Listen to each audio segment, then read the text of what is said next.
प्रिय भक्तों, हमेशा ही भक्तों की हर मुराद पूरी करने वाले देवों के देव भगवान शिव जी की सदा ही जय हो। अगर तुम धन की कमी से परेशान हो और नौकरी या व्यवसाय में कठिनाई चल रही है, तो भगवान भोलेनाथ की कृपा से हम आपको एक बहुत ही ज्यादा चमत्कारी मंत्र बता देते हैं, जिसके नियमित 108 बार जाप या श्रवण से आपकी सभी परेशानियां दूर हो जाएंगी और आपका घर धन धान्य से भरपूर हो जाएगा। भगवान शिव, जिन्हें महादेव कहा जाता है, अज्ञानता के अंधकार को मिटाने वाले हैं। उनका नाम लेने से भक्तों के सभी पाप दूर हो जाते हैं और उन्हें मोक्ष की प्राप्ति होती है। शिव का स्वरूप त्रिनेत्रधारी और भूत भावन है। वह सृष्टि के कर्ता, पालक और संहारक हैं। उनकी शक्ति के बिना कोई भी कार्य सिद्ध नहीं होता। शीतलता और करुणा से भरे भगवान शिव भक्तों के संकटों का नाश करते हैं। भगवान शिव और माता पार्वती का प्रेम अनंत और अद्वितीय है। पार्वती ने तपस्या के माध्यम से शिव को प्रसन्न किया, जिससे यह सिद्ध होता है कि सच्चे प्रेम और समर्पण से सभी इच्छाएं पूरी हो सकती हैं। माता पार्वती की अनन्य भक्ति और तब से भगवान शिव ने उन्हें स्वीकार किया और उनका विवाह सृष्टि का एक महत्वपूर्ण अध्याय है। शिव पुराण में कहा गया है कि जो व्यक्ति सच्चे मन से इसका जाप करता है, उसे धन, सुख और शांति की प्राप्ति होती है। यह मंत्र आत्मा की शुद्धि और मानसिक शांति का साधन है। भक्तों को सलाह दी जाती है कि वे नियमित रूप से शिव का ध्यान करें और उनकी महिमा का गुणगान करें। भगवान शिव अपने भक्तों की हर समस्या का समाधान करते हैं। उनका आशीर्वाद पाने वाला व्यक्ति हर संकट से उभर जाता है। वह सच्चे भक्तों के लिए सदैव उपस्थित रहते हैं। शिव की कृपा से भक्तों की समस्त इच्छाएं पूरी होती हैं और उनके जीवन में समृद्धि आती है। भगवान शिव का आशीर्वाद उन पर होता है जो श्रद्धा और भक्ति से उनका ध्यान करते हैं। उनके नाम का जाप करने से जीवन की सभी कठिनाइयां सरल हो जाती हैं। तो प्रिय भक्तों, आइए धन धान्य से भरपूर करने वाले, सभी कष्टों का नाश करने वाले देवों के देव महादेव जी का यह चमत्कारी बीज मंत्र पूरा 108 बार सुन लेते हैं। इससे पहले आपसे विनम्र निवेदन है कि अगर आपको हमारा यह वीडियो पसंद आया हो तो एक लाइक जरूर करें और हमारे ट्यूब चैनल हरिहर को सब्सक्राइब करना ना भूलें। कमेंट में हर हर महादेव लिखकर अपनी उपस्थिति जरूर दिखाएं। मंत्र इस प्रकार है। ओम त्र्यंबकं यजामहे सुगंधिं पुष्टिवर्धनम् उर्वारुकमिव बन्धनान् मृत्युर्मुक्षीयमामृताम्। ओम त्र्यंबकं यजामहे सुगंधिं पुष्टिवर्धनम् उर्वारुकमिव बन्धनान् मृत्युर्मुक्षीयमामृताम्। ओम त्र्यंबकं यजामहे सुगंधिं पुष्टिवर्धनम् उर्वारुकमिव बन्धनान् मृत्युर्मुक्षीयमामृताम्।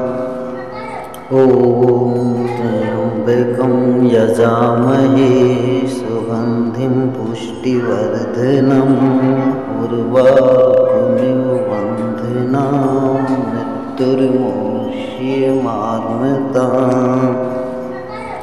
ओम त्र्यंबकं यजामहे सुगंधिं पुष्टिवर्धनम् उर्वारुकमिव बन्धनान् मृत्युर्मुक्षीयमामृताम्।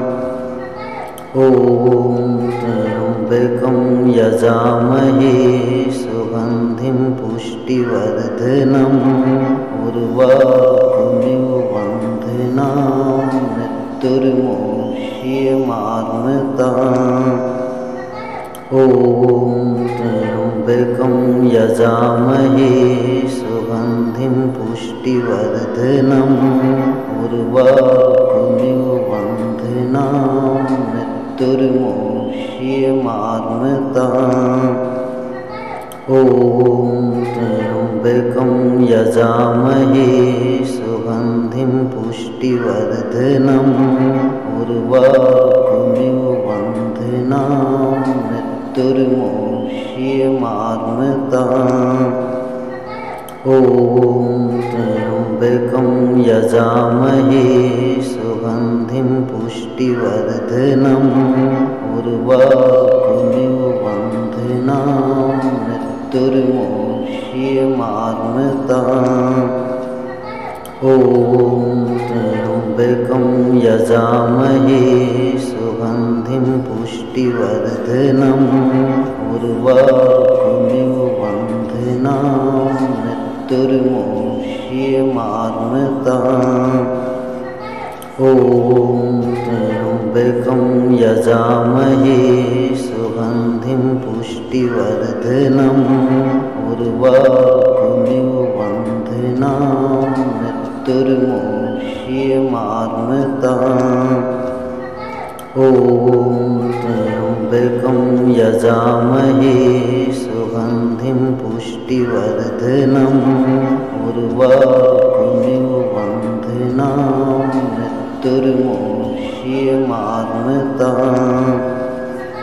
ॐ त्र्यम्बकं यजामहे सुगन्धिं पुष्टिवर्धनम् उर्वारुकमिव बन्धनान् मृत्युर्मुक्ष्यमामृताम् ॐ त्र्यम्बकं यजामहे सुगन्धिं पुष्टिवर्धनम् उर्वारुकमिव बन्धनान् मृत्युर्मुक्ष्यमामृताम् ॐ त्र्यम्बकं यजामहे सुगन्धिं पुष्टिवर्धनम् उर्वारुकमिव बन्धनान् मृत्युर्मुक्ष्यमामृताम् ॐ त्र्यम्बकं यजामहे सुगन्धिं पुष्टिवर्धनम्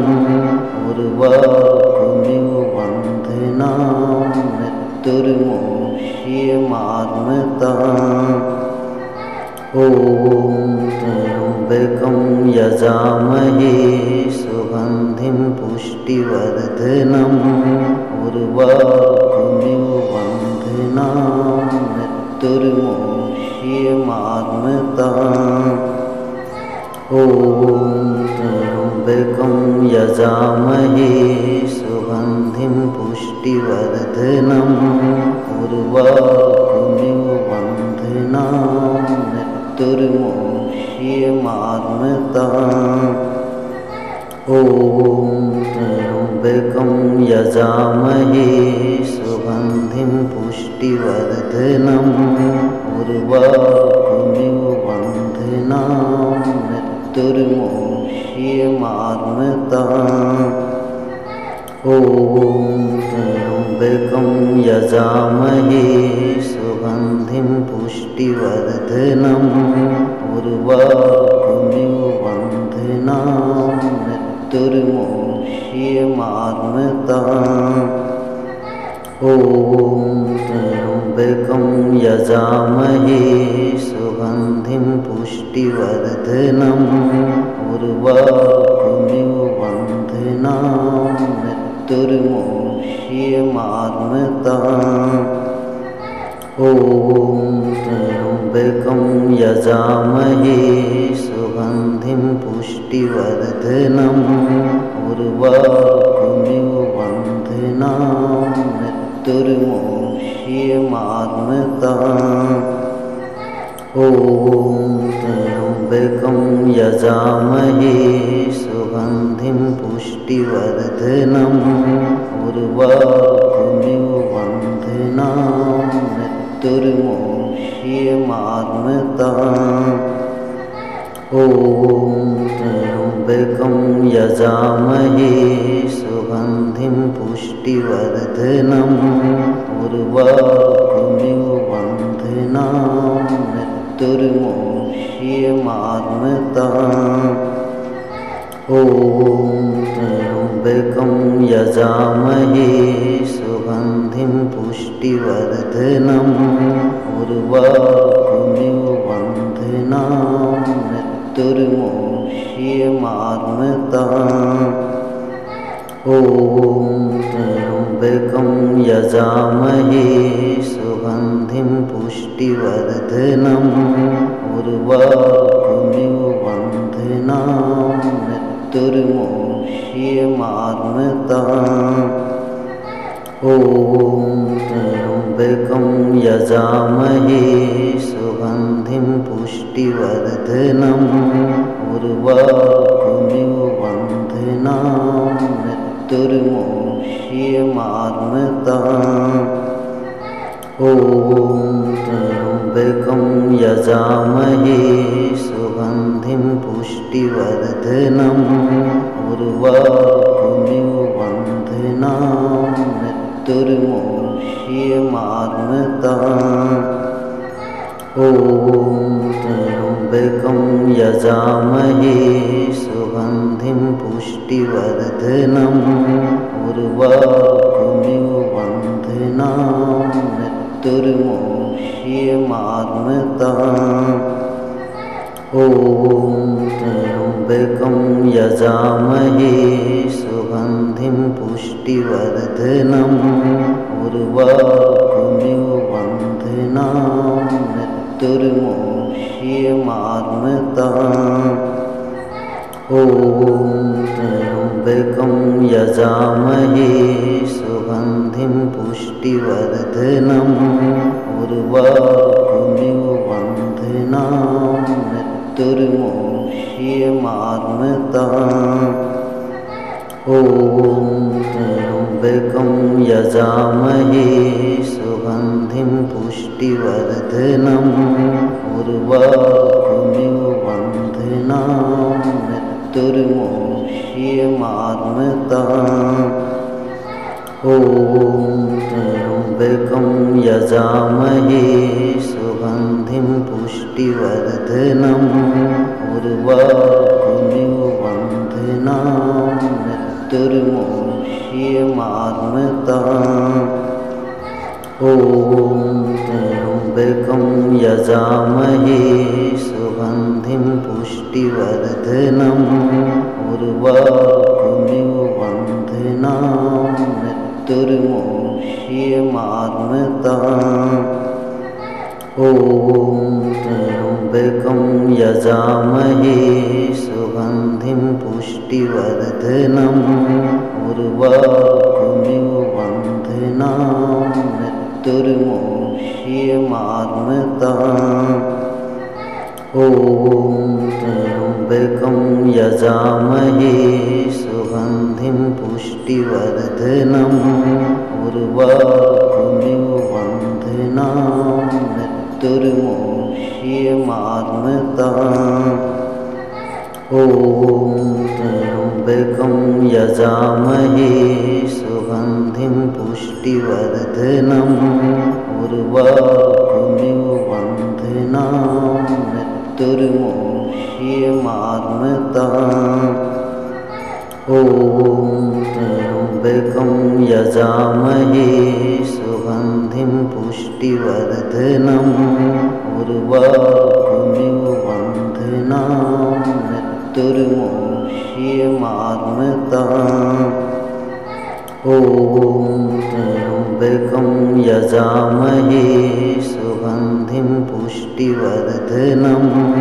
उर्वारुकमिव वन्दिनां मृत्युर्मुक्षीयमामृताम् ॐ त्र्यम्बकं यजामहे सुगन्धिं पुष्टिवर्धनम् उर्वारुकमिव वन्दिनां मृत्युर्मुक्षीयमामृताम् ॐ त्र्यम्बकं यजामहे सुगन्धिं पुष्टिवर्धनम् उर्वारुकमिव वन्दिनां मृत्युर्मुक्षीयमामृताम् ॐ त्र्यम्बकं यजामहे सुगन्धिं पुष्टिवर्धनम् उर्वारुकमिव वन्दिनां मृत्युर्मुक्षीयमामृताम् ॐ त्र्यम्बकं यजामहे सुगन्धिं पुष्टिवर्धनम् उर्वारुकमिव वन्दिनां मृत्युर्मुक्षीयमामृताम् ॐ त्र्यम्बकं यजामहे सुगन्धिं पुष्टिवर्धनम् उर्वारुकमिव बन्धनान् मृत्युर्मुक्षीयमात्मताम् ॐ त्र्यम्बकं यजामहे सुगन्धिं पुष्टिवर्धनम् उर्वारुकमिव बन्धनान् मृत्युर्मुक्षीयमात्मताम् ॐ त्र्यम्बकं यजामहे सुगन्धिं पुष्टिवर्धनम् उर्वारुकमिव बन्धनान् मृत्युर्मुक्षीयमात्मताम् ॐ त्र्यम्बकं यजामहे सुगन्धिं पुष्टिवर्धनम्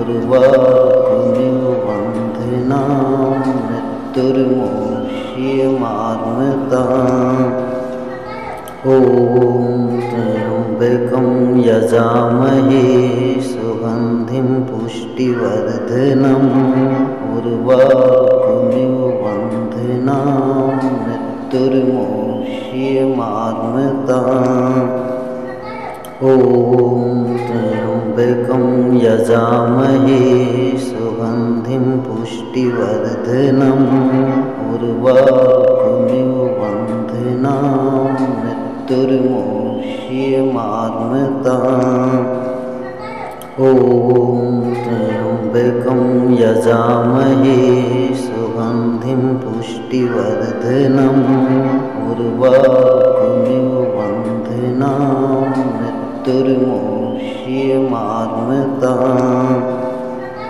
ॐ त्र्यम्बकं यजामहे सुगन्धिं पुष्टिवर्धनम् उर्वारुकमिव बन्धनान् मृत्युर्मुक्षीयमात्मताम् ॐ त्र्यम्बकं यजामहे सुगन्धिं पुष्टिवर्धनम् उर्वारुकमिव बन्धनान् मृत्युर्मुक्षीयमात्मताम् ॐ त्र्यम्बकं यजामहे सुगन्धिं पुष्टिवर्धनम् उर्वारुकमिव बन्धनान् मृत्युर्मुक्षीयमात्मताम् ॐ त्र्यम्बकं यजामहे सुगन्धिं पुष्टिवर्धनम्